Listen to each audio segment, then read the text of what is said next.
সকলোলৈকে স্বাগতম জনাই আৰম্ভ কৰিছোঁ আজিৰ ভিডিঅ'।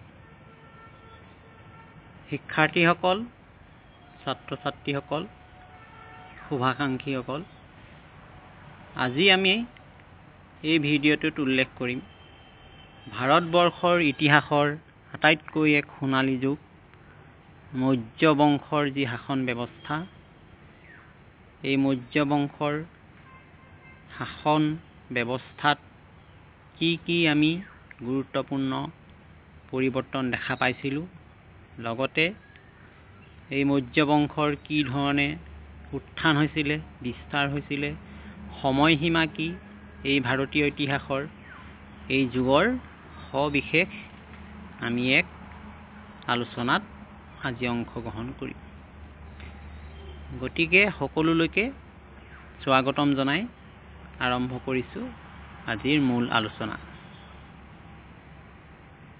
মৌৰ্য বংশৰনো উত্থান আৰু বিস্তাৰ কেনেকৈ হৈছিল, ইতিহাস প্ৰসিদ্ধ এই দিশবিলাক আমি জনাটো অতিকে প্ৰয়োজন।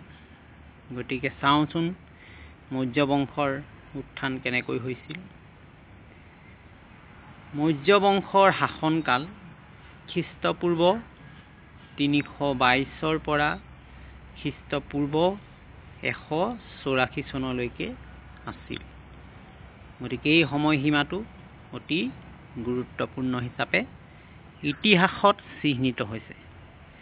গতিকে ইতিহাসৰ জ্ঞান সকলোৰে নাথাকিবও পাৰে, কিন্তু ইতিহাসৰ সকলো জ্ঞান নাথাকিলেও যি মূল বিষয়বস্তু, সময়ৰ যি উল্লেখনীয় ঘটনা, অতিকে গুৰুত্বপূৰ্ণ এই সময়সীমাবোৰ আমি টাইমলাইনবিলাক জানিলে গোটেই ইতিহাসখন নাজানিলেও মূল বিষয়বস্তুখিনিৰ সংক্ষেপে এক জ্ঞান লাভ কৰিব পাৰোঁ। যিধৰণে আমি আজি আলোচনাত এই মৌৰ্য বংশৰ সময়সীমাটোৰ কথা উল্লেখ কৰিলোঁ, 322 পৰা খ্ৰীষ্টপূৰ্ব 184 চনলৈ। এতিয়া আহোঁ আমি যে মৌৰ্য বংশৰ প্ৰতিষ্ঠা কেনেকৈ হ'ল, মৌৰ্য বংশটো প্ৰতিষ্ঠা কৰাত কোনে গুৰুত্বপূৰ্ণ ভূমিকা গ্ৰহণ কৰিছিল। মৌৰ্য বংশৰ প্ৰতিষ্ঠাপক আছিল চন্দ্ৰগুপ্ত মৌৰ্য। তেওঁ চাণক্য পণ্ডিত কৌটিল্যৰ সহায়ত মৌৰ্য বংশ প্ৰতিষ্ঠা কৰাৰ কথা ইতিহাসত পোৱা গৈছে। এই মৌৰ্য বংশৰে প্ৰধান শাসকসমূহ কোন আছিল, তেওঁলোকৰ অৱদান কি আছিল, তেওঁলোকৰ বিষয়ে আমি জনাটো অত্যন্ত প্ৰয়োজন। চন্দ্ৰগুপ্ত মৌৰ্য 322 পৰা 298 খ্ৰীষ্টপূৰ্বলৈকে মগধৰ নন্দ বংশৰ শেষ ৰজা পৰাস্ত কৰি চন্দ্ৰগুপ্ত মৌৰ্যই ৰাজসিংহাসন অধিকাৰ কৰিছিল।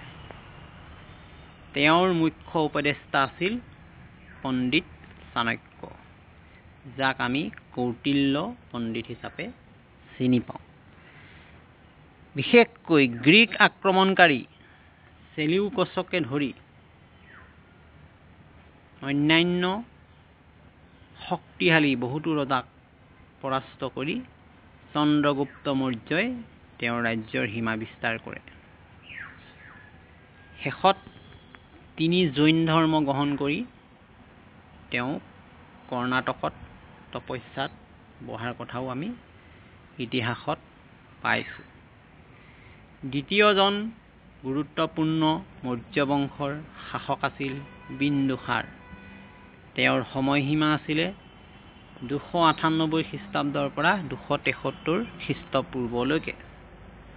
তেওঁ আছিল চন্দ্ৰগুপ্তৰ পুত্ৰ।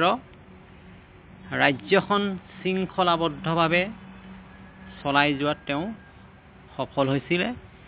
তেওঁৰ শাসনত বা শাসনকালত প্ৰায় সমগ্ৰ ভাৰত মৌৰ্য বংশৰ অধীনত আছিল। ইতিহাসৰ আন এজন ৰজা অশোকৰ নাম আমি সদায়েই জানো।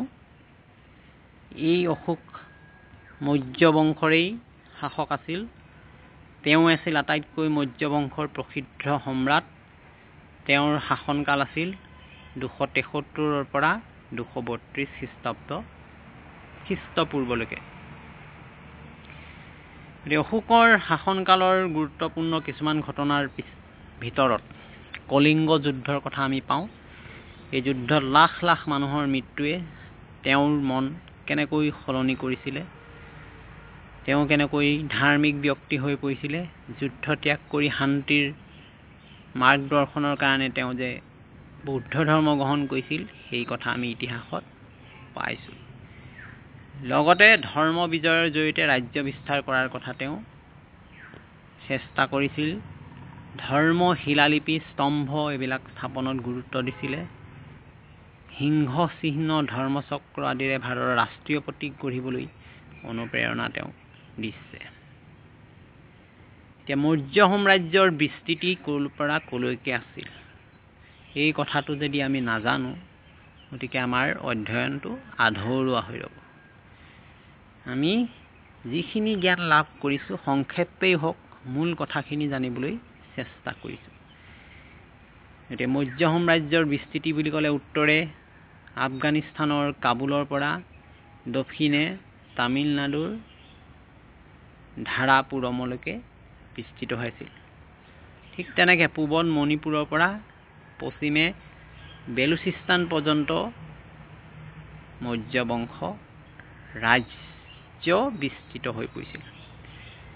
এনে এটা বৃহৎ শক্তিশালী ৰাজবংশৰ শাসন ব্যৱস্থাত পৰৱৰ্তী সময়ত বিভিন্ন দুৰ্বলতাই ৰজাসমূহক দুৰ্বল কৰিছিলে আৰু এই মৌৰ্য বংশৰ পতনৰ দিশ চিহ্নিত হৈছিল। কেনেকৈনো মৌৰ্য বংশৰ পতন হৈছিল, ইয়াৰ কাৰণ কি আছিল, সেইকেইটা কথাও আমি সংক্ষেপে জানি লওঁ আহা। অশোকৰ মৃত্যুৰ পাছত যিসকল ৰজা মৌৰ্য বংশৰ সম্ৰাট আছিল, সকলোবিলাক দুৰ্বল আছিল। দুৰ্বল হোৱাৰ লগে লগে ৰাজনৈতিক বিশৃংখলা বৃদ্ধি পাইছিলে আৰু শেষত কি হ'ল, বৃহদ্ৰথ যিজন আছিলে মৌৰ্য বংশৰ শেষ ৰজা, তেওঁক সেনাপতি পুষ্যমিত্ৰ হুঙে হত্যা কৰিলে আৰু তেওঁ এটা নতুন বংশ স্থাপন কৰিলে, সোম বংশ। গতিকে এই ধৰণে এই মৌৰ্য বংশৰ পতন হৈছিল। এতিয়া আমি যিখিনি কথা আলোচনা কৰিলোঁ, ইয়াৰ পৰা মৌৰ্য বংশৰ মৌৰ্য শাসন ব্যৱস্থাৰ মৌৰ্য যুগৰ কিছু প্ৰাকৃতিক বৈশিষ্ট্য আমি এই ধৰণে বিশ্লেষণ কৰিব পাৰোঁ। প্ৰথমেই মৌৰ্য যুগৰ শাসন ব্যৱস্থা আছিলে কেন্দ্ৰীভূত শাসন ব্যৱস্থা, শৃংখলিত ৰাজস্ব ব্যৱস্থা, বাণিজ্য পৰিবহণত উন্নতি হৈছিলে, শিক্ষাৰ বিস্তাৰ হৈছিলে, বিকাশ হৈছিলে, তক্ষশিলা নালন্দা নিচিনা বিশ্ববিদ্যালয়ৰ স্থাপন হৈছিলে, ধৰ্ম নৈতিকতাৰ ওপৰত গুৰুত্ব আৰোপ কৰি স্থাপত্য কলাৰ উৎকৰ্ষ সাধন হোৱাৰ কথা আমি পাওঁ। গতিকে আমি এই মৌৰ্য শাসন ব্যৱস্থাৰ মৌৰ্য যুগৰ যিটো মৌৰ্য ডাইনেষ্টিৰ লগত জড়িত কেইটামান আকৌ বিশেষ তথ্য সদায় মনত ৰাখিব লাগিব। প্ৰথমেই ৰাখিব লাগিব চাণক্যৰ কথা, কৌটিল্য পণ্ডিতৰ কথা, যি অৰ্থশাস্ত্ৰ নামৰ বিখ্যাত ধৰ্মগ্ৰন্থ ৰচনা কৰিছিলে। ধৰ্মগ্ৰন্থ নহয়, ৰাজনৈতিক ইতিহাসৰ ভিন্ন দিশ উল্লেখিত বিশেষ গ্ৰন্থ, লগতে অৰ্থ ৰাজহ ব্যৱস্থাৰ ওপৰত প্ৰতিষ্ঠিত। অশোকৰ ধৰ্মচক্ৰ আজি ভাৰতৰ ৰাষ্ট্ৰীয় পতাকাৰ দৰ্শনযোগ্য, সেয়াও আমি মৌৰ্য শাসন ব্যৱস্থাৰ পৰাই পাইছোঁ। মৌৰ্য বংশই আছিল প্ৰথম ভাৰতীয় সাম্ৰাজ্য হিচাপে ইতিহাসত সৰ্বাধিক বিস্তৃত। গোটেই ভাৰত জুৰি এই ৰাজ্য বিস্তৃত আছিল। গতিকে আজি আলোচনাৰ পৰা কিছুমান আমাৰ মনত প্ৰশ্ন উদ্দেশ হ'ব পাৰে যে মৌৰ্য বংশনো কোনে প্ৰতিষ্ঠা কৰিছিলে। তেতিয়া কি বুলি ক'ব লাগিব, চন্দ্ৰগুপ্ত মৌৰ্য। বা অশোকে কেতিয়া বৌদ্ধ ধৰ্ম গ্ৰহণ কৰিলে, আমি ক'ব লাগিব কলিংগৰ যুদ্ধৰ পিছত। মৌৰ্য বংশৰ কি কাৰণত পতন হ'ল, দুৰ্বল শাসক, ৰাজনৈতিক বিশৃংখলতা ইত্যাদিৰ ফলত এই মৌৰ্য বংশই ধ্বংস বা পতন হোৱাৰ দিশলৈ গতি কৰে। গতিকে আজি আলোচনাত আমি মৌৰ্য ডাইনেষ্টিৰ বিষয়ে পঢ়িলোঁ। যিখিনি জ্ঞান লাভ কৰিলোঁ সেই জ্ঞান যথেষ্ট সকলোৰে বাবে সুবিধাজনক হ'ব। সকলোৱে এই ভিডিঅ'ৰ পৰা আশা কৰিছোঁ সঠিক জ্ঞান লাভ কৰিব। পুনৰ এটা নতুন ভিডিঅ'ৰ লৈ অহাৰ প্ৰতিশ্ৰুতিৰে আজিৰ পৰা বিদায় মাগিছোঁ। সকলোকে মোৰ পেজখন ফ'ল' কৰিবলৈ অনুৰোধ কৰিছোঁ। মোৰ ইউটিউব চেনেল জ্ঞান সাগৰ চলিউশ্যনলৈ আদৰণি জনাইছোঁ। লগতে ফেচবুক পেজলৈ সকলোৰে সহযোগিতা আশা কৰিছোঁ। ছাত্ৰীসকল, শুভাকাংক্ষীসকল, আপোনালোকৰ সমৰ্থনে আমাক আগবাঢ়ি যোৱাত সহায় কৰে। গতিকে আজিলৈ আহিছোঁ। Thank you once again everyone.